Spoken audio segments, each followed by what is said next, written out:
श्री स्वामी समर्थ. भक्तांनो, तुम्ही स्वामी समर्थ महाराजांची पूजा करतात, पण खरी पूजा कशी करायची ही माहिती आहे का? फक्त अगरबत्ती, फूल आणि आरती नाही. खरं पूजा म्हणजे मनाची शुद्धता आणि श्रद्धा. स्वामी म्हणतात, भक्ती ही शब्द नाही, ते अनुभव असते. आणि शंकर महाराजांच्या जीवनातले आपण पाहतो, त्यांची लीला भक्तांचे आयुष्य बदलते. पण एक प्रश्न, उपास का करतो आपण? फक्त शरीरासाठी की आत्माच्या शुद्धसाठी?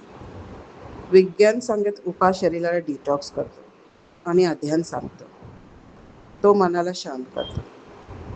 म्हणून श्रद्धा आणि विज्ञान यांच्या समतेला ठेवून खूपच महत्वाचं आहे. या व्हिडिओमध्ये तुम्हाला मिळतील खरं भक्तांचे अनुभव, प्रेरणादायी कथा आणि शक्तिशाली मंत्र. एकदा मनापासून ऐका, तुमचे आयुष्य नक्की बदलेल. जय जय स्वामी समर्थ.